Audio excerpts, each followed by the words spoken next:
हम लोग प्रश्नावली 3.5 में प्रश्न क्रमांक 2 का दूसरा प्रश्न अब हल करेंगे, जिसमें दिया गया है के किस मान के लिए निम्न रैखिक समीकरणों के युग्म का कोई हल नहीं है। तो पहले से हमें 2 समीकरण दिए हुए हैं और इनमें बताया गया है कि युग्म का कोई भी हल नहीं है। तो ये हमें पहले से ही बता दिया गया है कि रैखिक समीकरणों के युग्म का कोई हल नहीं है। तो ऐसी स्थिति में हमें के का मान ज्ञात करना है। तो सबसे पहले तो हम लिखेंगे जो हमें समीकरण दिए गए हैं, तो हम लिखेंगे दिए गए समीकरण। तो ये हमें समीकरण दिए हुए हैं, लेकिन हम इन्हें व्यवस्थित करेंगे। आप जानते हैं क्यों व्यवस्थित करेंगे, क्योंकि हमें इन दोनों समीकरणों की तुलना व्यापक वर्ग समीकरण से करनी है। और व्यापक वर्ग समीकरण हमारे होते हैं a1x plus b1y plus c1 बराबर 0 और a2x plus b2y plus c2 बराबर 0। तो आप यहाँ पर देख रहे हैं कि दोनों समीकरणों के बराबर में 0 है, लेकिन जो हमें समीकरण दिए हुए हैं इनके बराबर में 0 नहीं है, इनके बराबर में संख्याएं हैं और कुछ मान है। तो इसके पहले हम समीकरणों को व्यवस्थित करेंगे और उसमें हम इन्हें व्यापक वर्ग समीकरण बनाएंगे। तो चलिए हम इन्हें व्यवस्थित कर लेते हैं। तो हम लिखेंगे व्यवस्थित करने पर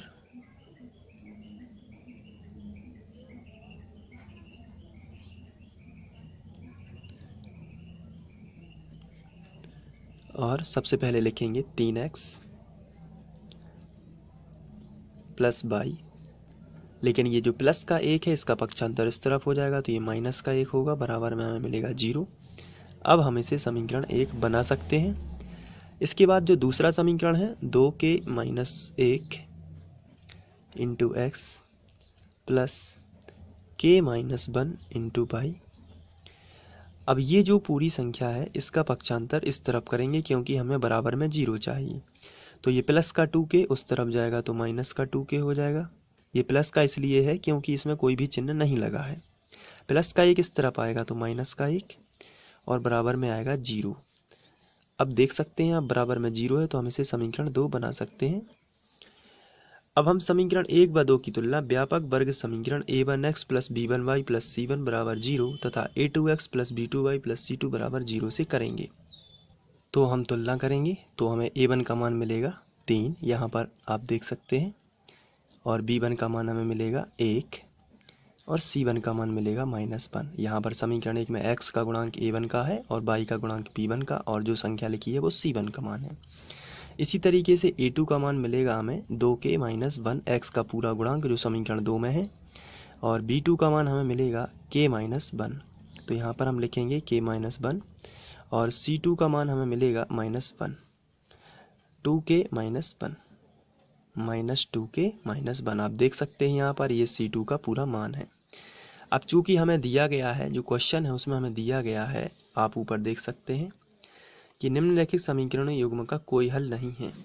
तो हम यहाँ पर लिखेंगे जो हमें शर्त दी है, ये प्रश्नानुसार कोई हल ना हो के लिए, कोई हल ना हो के लिए हमारी जो शर्त होती है वो होती है a1/a2 बराबर b1/b2 बराबर नहीं है c1/c2 की। ये शर्त होती है, आपको ध्यान रखना है कोई भी हल ना हो के लिए। चलिए अब हम इनमें मान रख लेते हैं। a1 का मान है 3, तो यहाँ पर रखेंगे हम 3। इसके बाद बटे a2 का मान है 2k-1, तो यहाँ पर हम रखेंगे 2k-1 बराबर b1 का मान है 1, तो आप यहाँ पर रखोगे 1 बटे b2 का मान है k-1, तो आप यहाँ पर लिखोगे k-1 बराबर नहीं है। c1 का मान है -1 और c2 का मान है -2k-1। अब आप इसको इग्नोर कर दोगे, इसको छोड़ दोगे और k का मान यहाँ से निकाल लोगे। तो सबसे पहले इसको छोड़ने के बाद हमें मिलेगा 3/2k-1 बराबर 1/k-1। त्रिया गुणा कर देते हैं, 3 का k में होगा तो आएगा 3k -3 एकम 3 बराबर 2k एकम 2k। ये ज्यों का त्यों रहेगा, पूरा का पूरा 1 में गुणा होगा जब। इसके बाद k एक तरफ कर लेते हैं और संख्या एक तरफ, तो 2k, ये प्लस का 2k उस तरफ जाएगा तो माइनस का 2k हो जाएगा बराबर -1 पहले से ही था। माइनस का 3 इस तरफ जाएगा तो प्लस का 3 हो जाएगा, इसे पक्षांतर कहते हैं, आप लोग जानते हैं। 3k में से 2k चला जाएगा तो यह आएगा सिंगल k बचेगा बराबर यहाँ -1 है +3 है तो +2 बच जाएगा। तो k का जो मान है वो कितना आएगा 2। तो ये हमें k का अभीष्ट मान मिल जाएगा। तो ये क्वेश्चन बहुत ही सिंपल था, आप इसको नोट भी कर सकते हैं। नोट करने के लिए आप यहाँ पर सबसे पहले ये फर्स्ट शॉर्ट है, इसके बाद ये सेकंड और